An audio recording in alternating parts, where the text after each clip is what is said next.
Olá pessoal, tudo bom?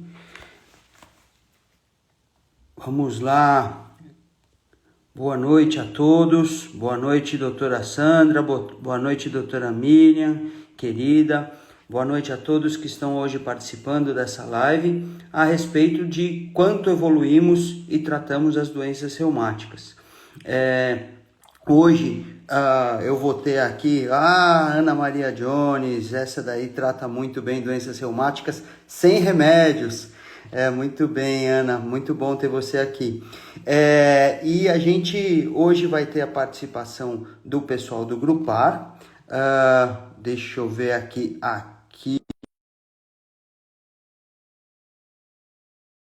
E nós vamos hoje conversar a respeito do como que a gente pode evoluir, como que a gente pode fazer para melhorar o tratamento nas doenças reumáticas de uma maneira geral, como que a gente pode fazer para que isso seja menos penoso aos pacientes. E agora tenho aqui a companhia da minha amigona, que vai falar pela voz dos pacientes. Eu sou o Dr. Rodrigo Lupino Assad, desculpa, não me apresentei. Eu sou presidente atual da Sociedade Paulista de Reumatologia, e vou ter aqui, além de um cachorro, participando também da live. Como chama o seu cachorro? Eu tenho 5 aqui. Temos 5 cachorros participando da live, para dizer quanto é difícil ser um cachorro de uma pessoa com doença reumática. Desculpa, gente, já pus para lá. Não, cachorros são sempre bem-vindos. Você sabe que tem essa história de tratamento de doença reumática, tem 2 estudos interessantes a respeito de cachorros. Um estudo japonês dos anos 80, mostrando que os cachorros de pacientes que têm lúpus têm uma incidência maior de lúpus nesses cachorros. Tem um risco que foi um estudo para falar a respeito de fatores ambientais, mas de uma maneira geral tem várias coisas que a gente pode tirar de interpretação disso. E tem um outro estudo interessante, aí dos anos 90, mostrando que pacientes com doenças articulares, e aí era uma coisa mais ampla, né, incluía osteoartrose, incluía artrite reumatoide, que eles tinham melhores índices de qualidade de vida, com, teoricamente, o mesmo tanto de melhora clínica, mas com uma melhora de qualidade de vida. E a Sil Lemos perguntou em gatos, eu de fato não sei a respeito de gatos, mas na sequência que a Sil Lemos perguntou de gatos, o Dr. Fábio Jennings entrou. Eu acho que isso pode ser algum tipo de algo combinado, viu, para poder falar sobre os gatos. Depende dos gatos, né? Depende dos gatos. Que tipo de gato, né? Que a gente tem muitos gatos. Exatamente. Se apresente, por favor, meu amor. Pois é, então, eu sou Ana Lúcia Paduello, eu sou paciente reumática há 22 anos, né? Eu tenho um diagnóstico de esclerose sistêmica, eu estou em remissão já há mais de uma década, mantida, e em 2002 eu fui uma das fundadoras do grupo de apoio ao paciente reumático de Ribeirão Preto, que hoje é Grupo de Apoio ao Paciente Reumático Brasil. Nós fazemos um trabalho mais forte agora em advocacy em Brasília, e eu acho que é isso. A gente está nessa luta, né, para conseguir a política aí nacional de atenção às pessoas com doenças reumáticas e também trabalhar junto na questão da educação, né, da informação para as pessoas, para os pacientes, para a sociedade em geral, para os familiares, né, para toda a sociedade, porque quanto mais informação, quanto mais as pessoas, os familiares conseguirem entender do que se trata, vão conseguir auxiliar esse paciente que está naquele momento passando por uma situação bem difícil. Duas considerações aí a respeito da apresentação da Ana. Primeiro, ela é humilde e econômica na apresentação dela. Na verdade, ela é uma das fundadoras dos princípios de como os pacientes com doenças reumáticas têm que se empoderar, e é isso que ela está falando a respeito de ter conhecimento a respeito da doença, conhecimento a respeito dos tratamentos, e o quanto que, voltando na nossa live, o quanto que a evolução disso é importante para a gente. E a outra coisa é que esclerose sistêmica é uma doença bastante rara, mas com um grau de impacto na qualidade de vida dos pacientes altíssimo.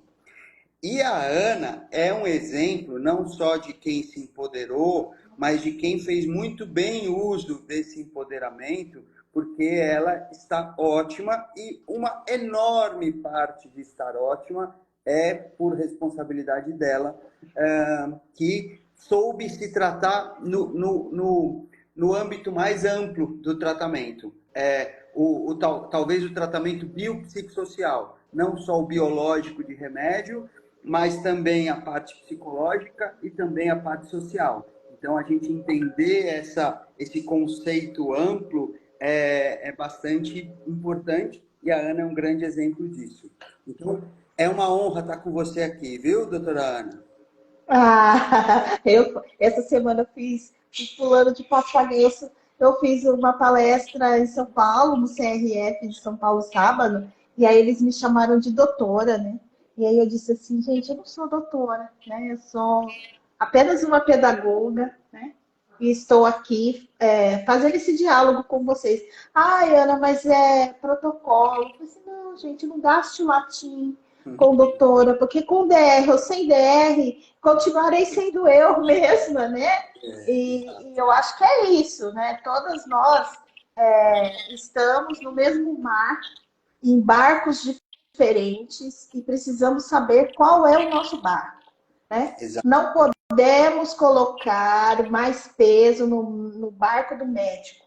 Ele tem um conhecimento que ele vai fazer essa troca com a gente. Nós temos um outro barco, que é o barco de conhecer o nosso corpo, conhecer os nossos limites e conhecer a nossa capacidade de resiliência e de luta, né? E essa troca a gente faz com esse profissional. E esse profissional nos ajuda a encontrar outros profissionais, né? Porque não dá para colocar só na carga do reumatologista.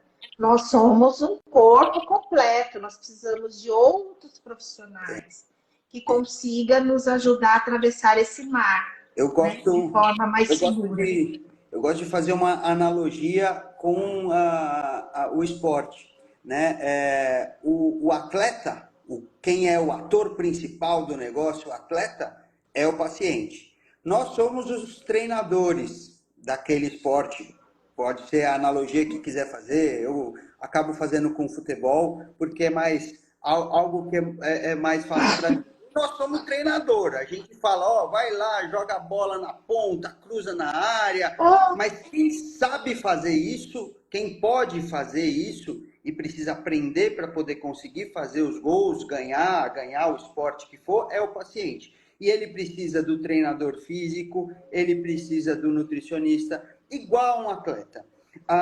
Eu acho que a analogia com o atleta, o paciente, se ele parar de se enxergar como um paciente e se enxergar como o ser ativo, aquele atleta principal de alto rendimento, e entender que a luta que ele tem, a medalha que ele vai buscar é a remissão, e que a Ana ganhou a medalha dela, ela está no hall da fama de quem conseguiu ter essa medalha. Eu acho que é esse que é o ponto, porque daí deixa de ser um peso, né? E passa a ser, bom, essa é a minha missão é cuidar de mim, cuidar dessa doença que eu tenho, seja ela qual for, seja artrite reumatoide, seja gota, seja artrite psoriásica, seja espondiloartrite, seja lúpus, esclerose sistêmica, miosite, e a gente tem uma enormidade de doenças reumatológicas que a gente cuida, e nós, reumatologistas, a gente lida com coisas bastante complexas, né? As doenças reumáticas, elas são complexas, elas têm, elas não ficam restritas a um órgão, a um sistema, elas são multissistêmicas, então a gente precisa conversar sobre tudo, e o quanto que isso é difícil e o quanto que a gente precisa dos pacientes. Aproveitando aqui a Ana, primeiro agradecer ao Dr. Flávio Neri, de Niterói, um grande amigo e que também trabalha bastante com os avanços da reumatologia e o quanto que pode ter de acesso para os pacientes. O Dr. Fábio Jennings, o gato da nossa live, ele pergunta para você, Ana, se você pode falar sobre a evolução das conquistas dos direitos dos pacientes reumáticos. O quanto que isso impacta, o quanto que tem impactado, quanto que a gente tem que ficar atento, né, como sociedade, não sociedade paulista, como sociedade em geral, a respeito desses direitos e como que os pacientes reumáticos podem trabalhar com isso. Então, vamos lá. A gente precisa entender que nós estamos no Brasil e o direito para todas as pessoas é o acesso à saúde.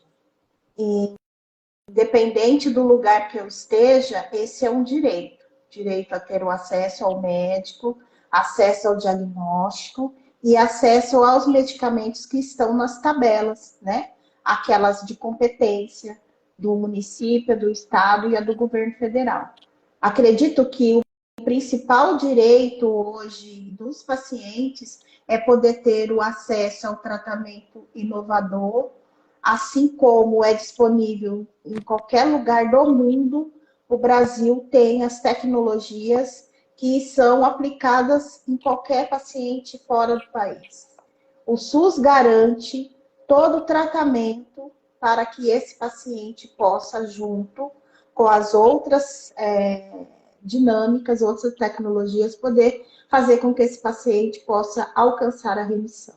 Direitos, né? Outros direitos, por exemplo, a aposentadoria, há direito ao selo para estacionamento, direito a desconto em cinema por conta da carteirinha de pessoa com deficiência. É importante a gente dizer que não é o diagnóstico da doença que te dá direito a qualquer coisa. O que te dá o direito são aquelas comorbidades que você adquiriu por conta da doença, né? Então, uma pessoa que teve que fazer prótese, que tem uma artrite, que teve que fazer uma prótese de quadril, ela é uma pessoa com prótese, logo ela entra na categoria de uma pessoa com mobilidade reduzida, ou até mesmo com pessoa com deficiência.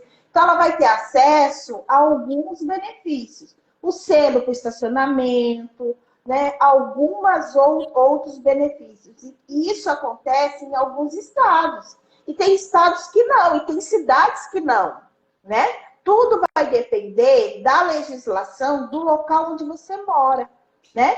Tem cidades que têm e tem cidades que não têm.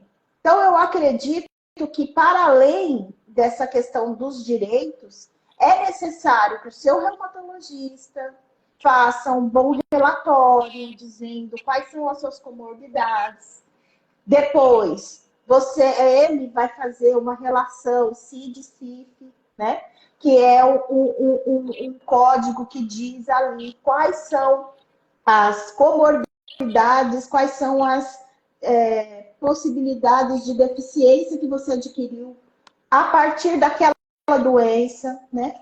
E aí você pode buscar aposentadoria por invalidez, você pode buscar acesso né, melhor a depender do que a pessoa tem, né? Exato. E acho que você falou brilhantemente a respeito de não é o diagnóstico que te torna incapaz.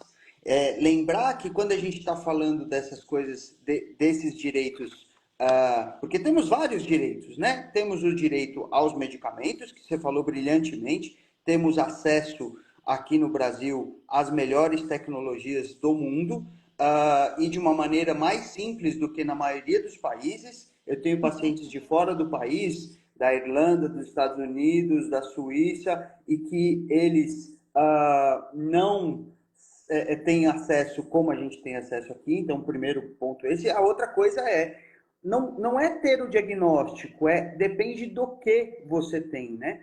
Eu sempre, quando a gente faz diagnóstico, o paciente pergunta, doutor, mas essa minha doença é grave? E a minha resposta é sempre uma pergunta, você acha que é grave? Porque, por exemplo, quando a gente faz um diagnóstico de lúpus, normalmente as pessoas ficam muito assustadas. Não, eu tenho lúpus, mas o lúpus tem controle, fica tudo bem, e a pessoa pode ter uma vida normal, e ela não precisa, e é melhor que ela não precise desses direitos que são para pessoas que têm deficiência. E se a pessoa tem lúpus e está bem, e responde bem ao tratamento, que maravilha. Ou como a Ana, que hoje tem esclero e a esclerose, né? Antigamente a gente chamava de esclerodermia, isso entrega a minha idade. A esclerose sistêmica, não tem as limitações de que outros pacientes com esclerose sistêmica têm. E daí a gente tem que entender, e isso é uma coisa importante, porque às vezes as pessoas forçam, né? Você vai na concessionária, o cara da concessionária fala assim, mas você não tem nenhum problema aí para ganhar um desconto do imposto? Não pode ser assim, né? Às vezes eu vejo pessoas com um câncerzinho de pele que vai tira o câncer de pele, não tem mais câncer de pele, aquele câncer é super tranquilo, benigno, mas ele se incorpora de que tem um câncer. E isso, eu não vou entrar no aspecto jurídico, se é certo ou errado, mas o principal que eu penso como médico é não incorpore que você é um deficiente. Você é uma pessoa que tem um jogo, voltando na mesma analogia do esporte, que é um jogo super difícil, ou às vezes nem é tão difícil, e que se você se preparar muito bem, a tua chance de ganhar vai ser muito grande. E que daí a gente deve trabalhar com isso. Então, isso que você falou é perfeito. Não é o diagnóstico, são as coisas que vêm junto com a doença, né? Que a gente chama de comorbidade, por isso que eu te chamo de doutora. Você vem com esse Medicaid aí, que aí os pacientes não entendem, né? As comorbidades. É as coisas que vêm junto com a doença, pô. Isso, é as deficiências. É assim, com o diagnóstico que tenho, conseguiria, né, estar na categoria de pessoa com deficiência. Mas eu nunca me utilizei, então eu não tenho carteirinha, não tenho desconto em carro. Pode ser que no futuro, né, eu estou em remissão. E assim, eu compreendo que eu sou uma pessoa que vive com uma doença crônica. Ela dormiu. E eu estou fazendo de tudo para ela continuar dormindo lá, quietinha, né?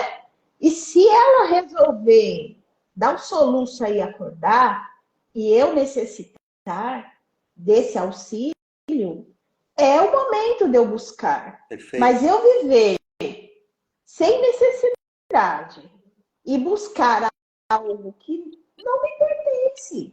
Essa ideia, pessoal, de às vezes achar que é vantagem, lá no seu subconsciente, é uma desvantagem gigante. Porque uma coisa é o que está ali, na camada, sabe, superficial, que a gente pensa. Mas se eu introjetar na minha mente algo e eu achar que eu não sou, não quero, e eu acredito, neste momento eu não preciso, tá?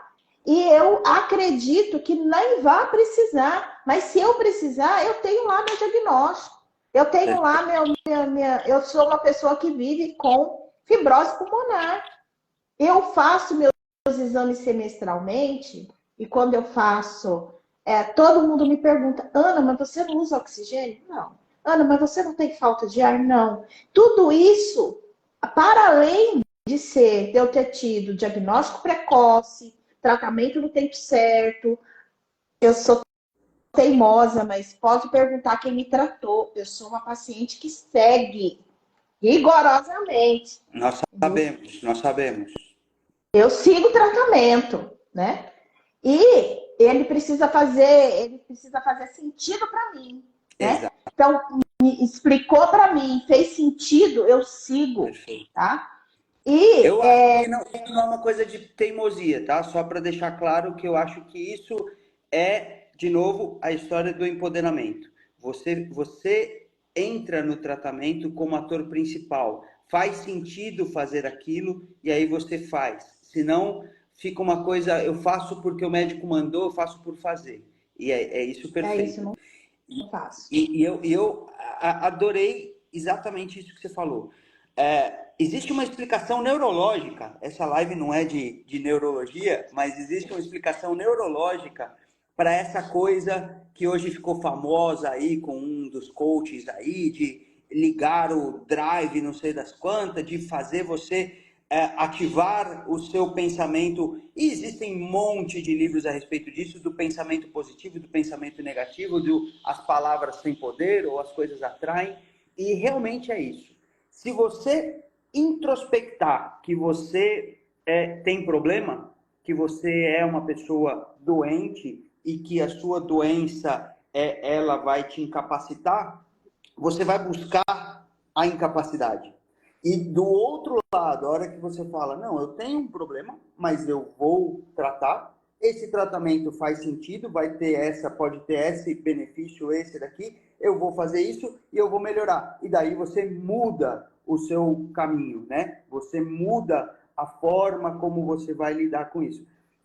Tem explicações, na verdade, é o princípio desses algoritmos, desse próprio instrumento que estamos usando hoje aqui, o tal do Instagram, né? Ele manda coisas pra gente que faz parte do chamado algoritmo. E nós podemos criar esse algoritmo em nós mesmos quando a gente trabalha com eu posso, eu quero, eu consigo, eu vou, aquelas frases que foram famosas nos anos 90 também, mas é mais ou menos isso. É óbvio que existe uma dificuldade, existe limitações, momentos, um momento melhor, um momento pior, mas a gente entender isso e trabalhar para o lado bom é perfeito.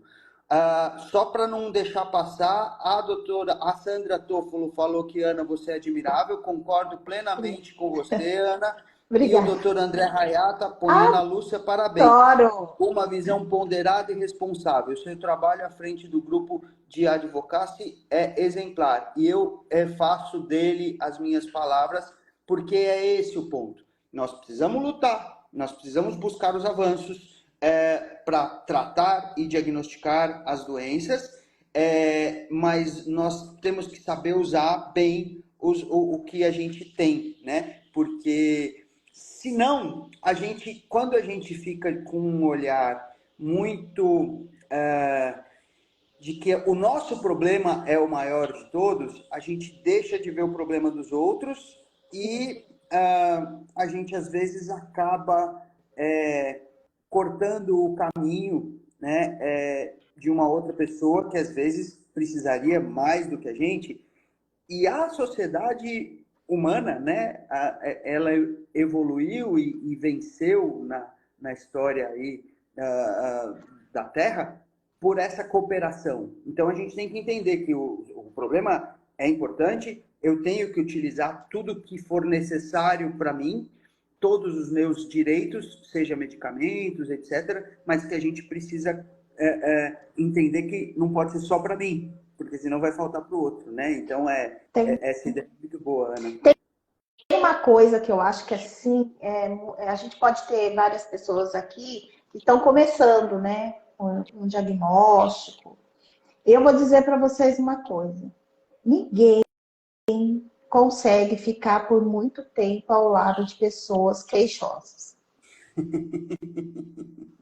Não consegue, gente. No início, a gente é extremamente acolhido, a família se junta, todo mundo, ai meu Deus, não sei o quê. E a gente precisa dar o próximo passo. eu vou conseguir, eu vou vencer. Você não consegue vencer sozinha, você precisa sim da ajuda dos seus, assim como você vai precisar da ajuda dos profissionais. Então, seja gentil sempre. Uhum. Não só com o médico, porque o médico eu sei que você vai ser. Seja gentil com a secretária, seja gentil com a enfermeira, seja gentil com as técnicas, seja gentil com todas as pessoas, porque elas não sabem o que você está passando. Então, às vezes, tem momentos que a gente está tão de saco cheio, a gente está tão para baixo, que a gente acaba descontando em outras pessoas aquilo que a gente está sofrendo. Sim. Então, primeiro, mude e vire a chave. No começo você vai ser acolhida. Todo mundo vai, você vai poder chorar, você vai poder lamentar. Mas se você não mudar a chave, as pessoas vão começar a se afastar de você. Perfeito. Inclusive da família. Sim. Né? Todo mundo, Então, porque todo porque mundo. é a história de que gentileza gera gentileza, agressão gera agressão, tristeza gera tristeza, felicidade gera felicidade. Então a ideia é essa. Agora, para a gente não ficar fazendo uma live de autoajuda aqui, porque nós estamos os dois fazendo muito autoajuda, o Dr. Fábio, que é o nosso moderador não Ah, oficial, mandou aqui. Ana, ah. como você vê a evolução dos diagnósticos e tratamentos do ponto de vista do paciente? Porque nós, reumatologistas, a gente vê que teve um grande avanço no diagnóstico, tratamento, mas a gente está vendo pelo nosso lado. Como que você vê, você que acompanha aí a vida reumatológica? Olha, depois que eu comecei a militar, né, quer dizer, há 20 anos atrás, eu encontrava muitas pessoas que para mim falavam, a pessoa tem artrite, pronto, vai ter as mãos tortas, vai ter o pé torto, vai ter isso e aquilo. Então, assim, a evolução é que hoje você encontra uma pessoa com artrite, com lúpus, com... Claro que com esclero não, porque a esclero a cara mostra que tem esclero, né? Mas infelizmente. Mas pessoas com diagnóstico de doença reumática, que você olha para ela, fica meio invisível, Sim. né? Então, assim, hoje nós temos profissionais mais capacitados, eles têm mais ferramentas, tá? Para poder fazer esse diagnóstico e personalizar para você um tratamento oportuno. Porque antes não tinha oportunidade, né? Tinha o que era disponível. E o disponível não era, assim, não conseguia ajudar o paciente. Então, hoje, nós temos um diagnóstico, a forma de fazer o diagnóstico faz com que esse paciente não tenha tanta perda, né? Ele consegue se reabilitar para voltar para a sociedade, para trabalhar, para ser pai, para ser mãe, para poder ser esposo e marido, para poder estudar, para poder fazer aquilo que ele quer fazer, continuar fazendo da vida. A gente também tem a oportunidade, né, doutor Rodrigo, hoje de fazer algo que era inimaginável, que era discutir o seu tratamento com o profissional. Antes, era impossível você pensar que o profissional ia te dar abertura de você sentar junto com ele e vocês discutirem e falar, né? Isso daqui, o que você acha? Não, tem essa e essa e essa opção. Pensar junto, que Exato. eu sou uma mulher que viaja muito, que não vai ter refrigeração a tempo em qualquer momento. Ana, tem esse medicamento aqui, mas ele necessita disso, disso, disso. E tem essa opção aqui, que você vai poder fazer as suas coisas com mais liberdade. Então, eu acredito que para nós, pacientes, nós estamos, a partir do momento que nós tivemos esse acesso, né, ao profissional que tem o maior conhecimento e não tem medo de dividir esse conhecimento com o paciente. Perfeito. Né? Então, hoje, qualquer médico, ele divide aquele conhecimento naquela linguagem que o paciente consegue entender para que ele seja ativo no tratamento. Exato. Essa foi a sacada. Eu concordo absolutamente. E aproveitando até um comentário do Dr. Flávio Neri, lá de Niterói, né, que ele coloca que no Rio de Janeiro um dos problemas sérios, maior do que o tratamento, às vezes é o acesso ao especialista, ao reumatologista.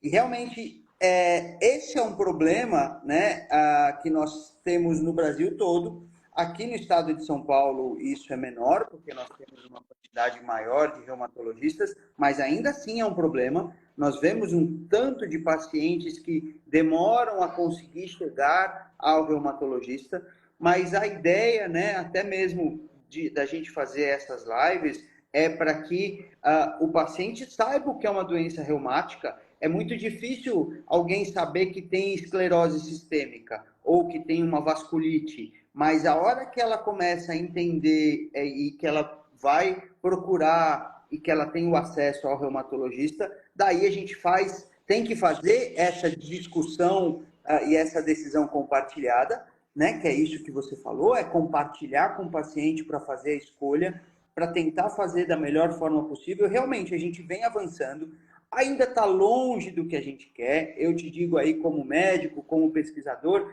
que a gente quer melhorar ainda muito a forma de fazer diagnóstico, o tempo de fazer diagnóstico, fazer um diagnóstico mais precoce. Quanto mais precoce, melhor é o prognóstico. E a outra coisa que a gente ainda busca, existem alguns pacientes que o tratamento a gente ainda não consegue fazer, né? Então, a gente teve nesse final de semana uma aula, né, sobre diagnósticos genéticos, e isso a gente precisa ainda melhorar um pouco a parte genética, ainda o acesso ainda é pequeno, mas a gente vem num avanço e nós que conhecemos a reumatologia, né, Ana, nesses últimos 20 e tantos anos, a gente vê o quanto que isso mudou, o quanto que hoje a gente consegue exatamente isso que você falou, ter um paciente que tem um diagnóstico que você não é mais como há 30 anos atrás, que quando você fazia o diagnóstico, você selava o prognóstico desse paciente. Hoje a gente tem formas de tratar uma quantidade de armas muito maiores e com uma perspectiva de qualidade de vida boa. Então,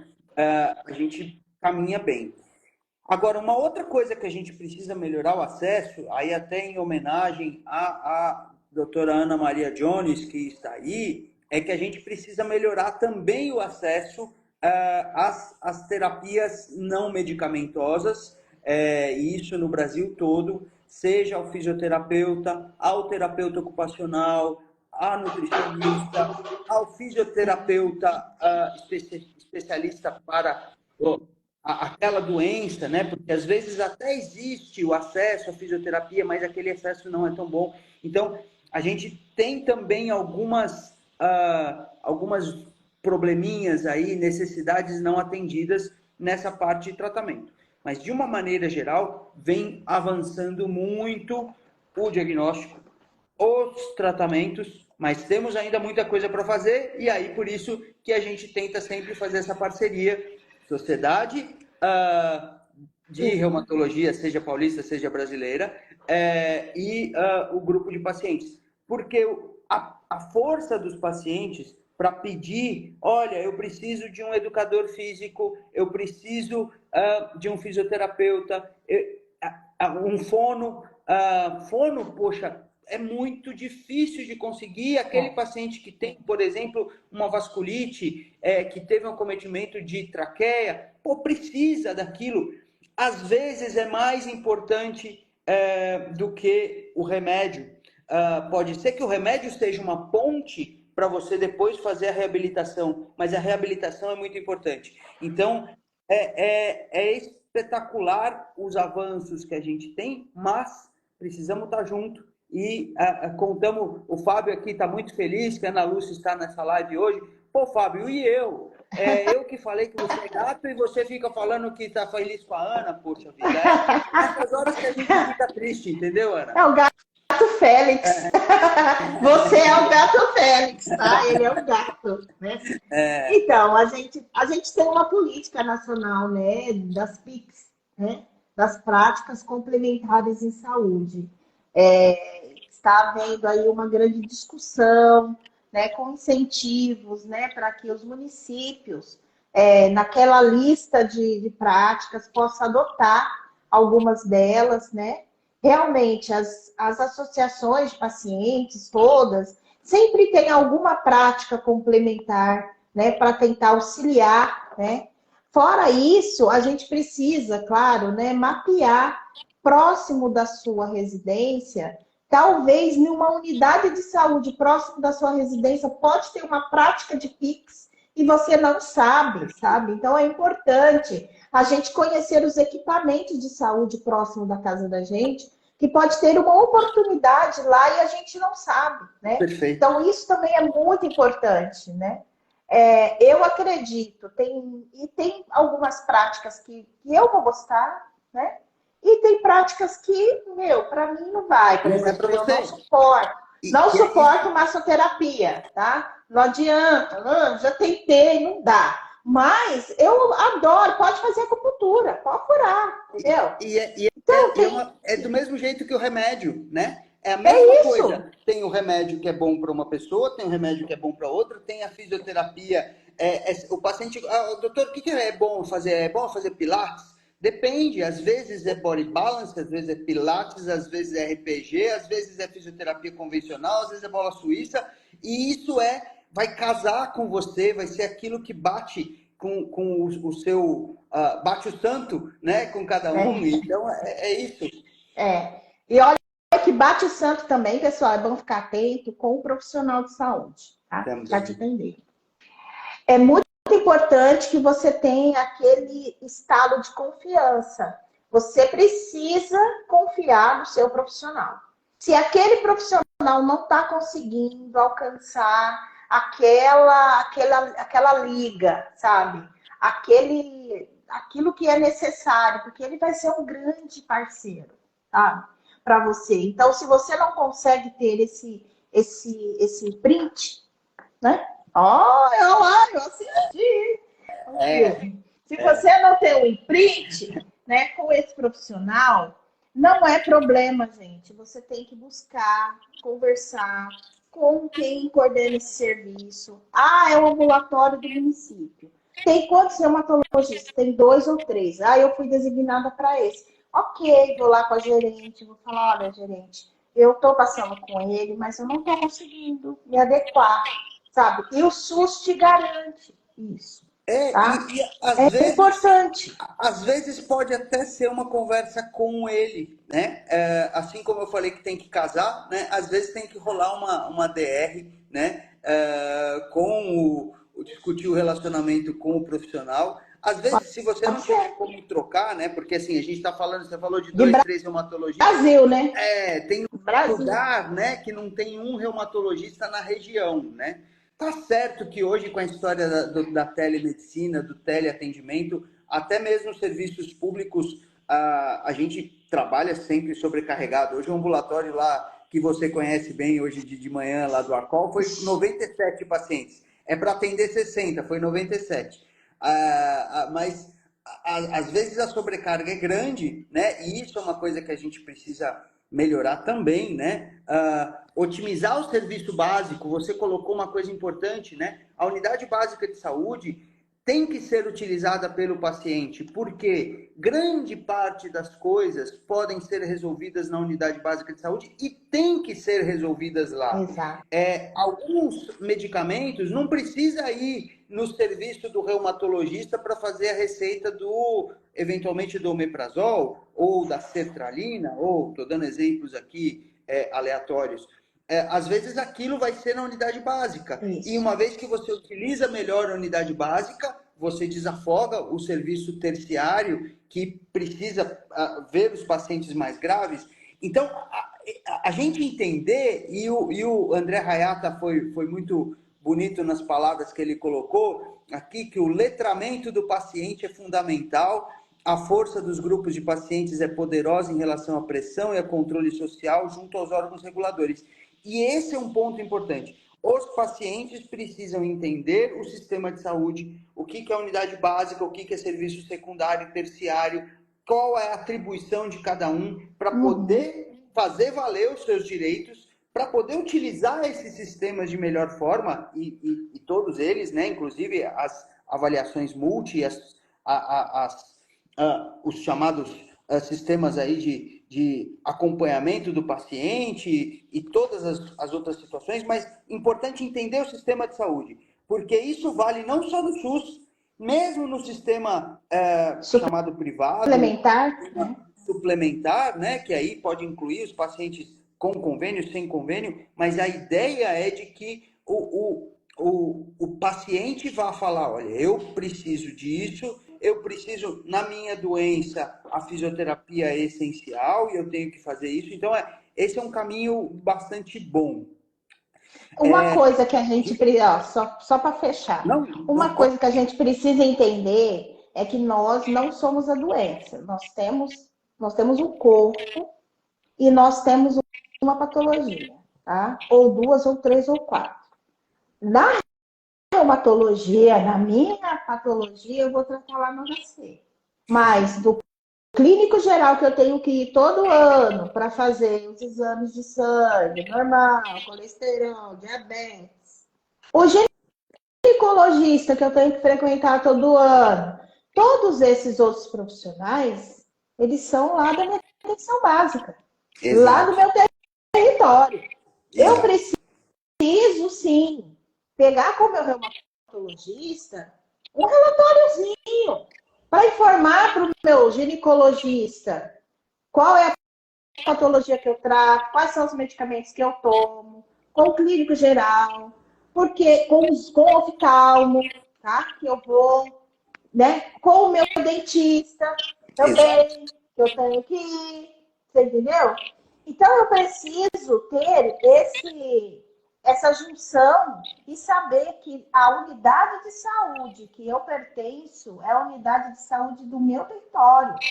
Que Não é tá, responsável, que é ela é responsável. responsável, é a primeira responsável, né? Eu falo sempre isso para pacientes, às vezes, que são de outras cidades. Você tem que ir na Secretaria Municipal de Saúde da sua cidade, porque ela é a responsável por todo. Ah, porque eu preciso de tal coisa. Qualquer coisa que você quiser. A unidade básica e a Secretaria Municipal são o primeiro caminho.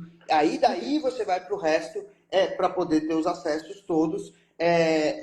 Utilizando aqui a fala da Rejane Pinheiro Damasceno, né, que em Belo Horizonte tem um projeto da prefeitura que a UBS tem academia e educador físico. Isso é essencial. Não deveria ser uma exceção. Exceção. Né?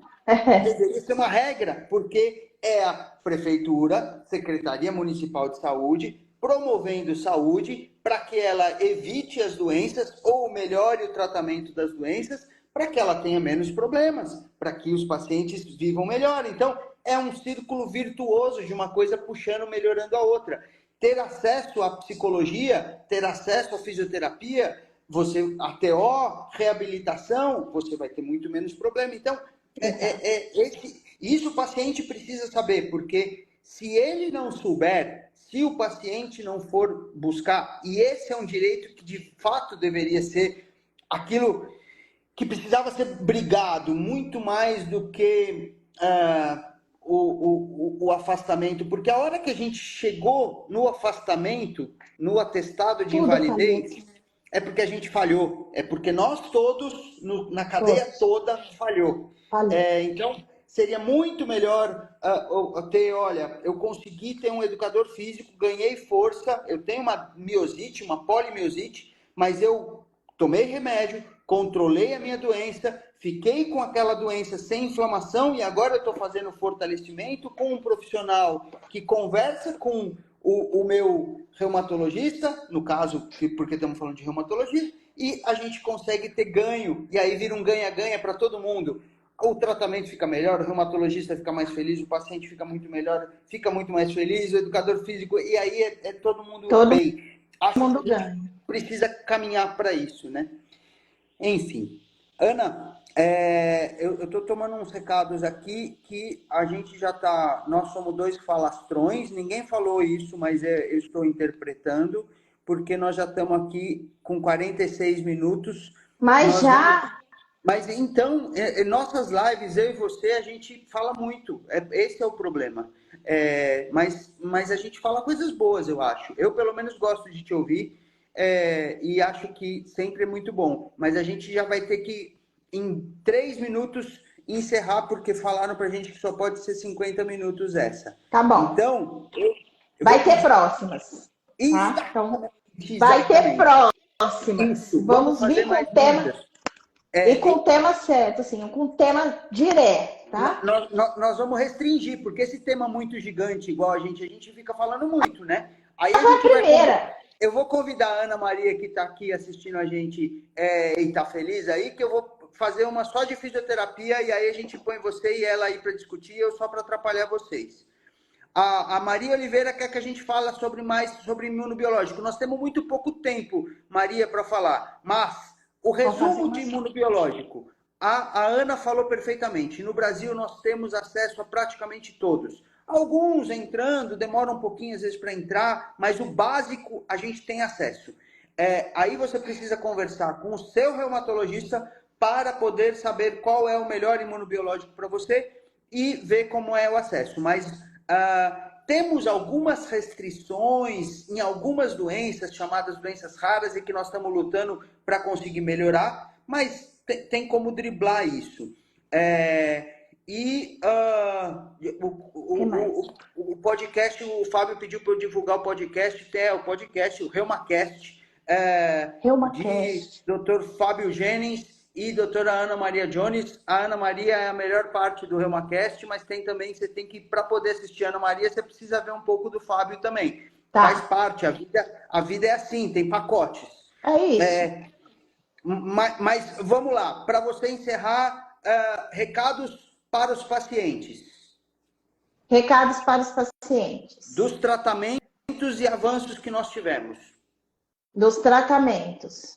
Não pare o seu tratamento abruptamente. Mesmo que você queira ir na festa e tomar o vinho, seja sincero com seu médico. Doutor, eu vou numa festa, eu vou na formatura da minha filha, eu vou não sei aonde e eu vou tomar minha taça de vinho. Converse com seu médico, seja franca com ele. Essa troca é troca de confiança, tá? E ele vai fazer um esquema aí para que você não fique frustrada, mas que você não abandone o tratamento e depois é uma festa, não é a vida toda, tá?